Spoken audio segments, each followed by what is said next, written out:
Na videoaula de hoje, vamos falar sobre a classificação das funções. Uma função pode ser injetora, sobrejetora, bijetora ou não possuir nenhuma dessas denominações. Vamos começar a falar sobre a função injetora. Uma função será injetora quando elementos distintos do domínio da função possuírem imagens distintas.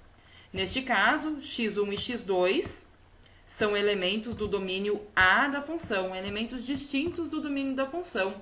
E f de x1 e f de x2 são suas respectivas imagens pertencentes ao contradomínio da função. Quando elementos distintos do domínio possuírem imagens distintas, dizemos que a função é uma função injetora. Vamos analisar isso com um diagrama de flechas. Este exemplo. Note que os elementos 0, 1 e 2 fazem parte do domínio da função e que eles estão relacionados a elementos distintos do contradomínio da função. Neste caso, dizemos então que a função ela é injetora. Já uma função será sobrejetora quando para todo y pertencente ao conjunto B, ao contradomínio da função, existir algum x pertencente ao domínio da função, ao conjunto A, tal que f de x seja igual a y. Em outras palavras, uma função será sobrejetora quando todos os elementos do contradomínio da função forem imagem de algum elemento do domínio, ou seja, o contradomínio é igual ao conjunto imagem.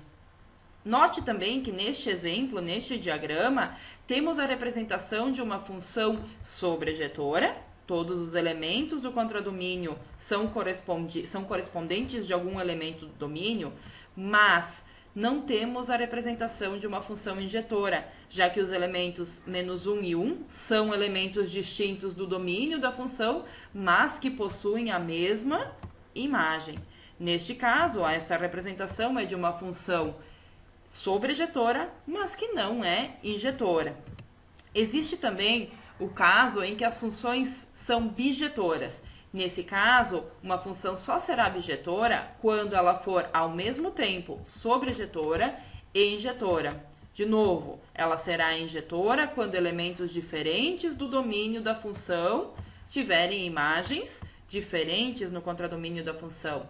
E a função será sobrejetora quando todos os elementos do contradomínio forem imagem de algum elemento do domínio. Neste caso, nessa representação no diagrama de flechas, temos a representação de uma função bijetora, onde ela é ao mesmo tempo injetora e sobrejetora. Você entendeu esses conceitos? Tente aplicar isso neste exercício.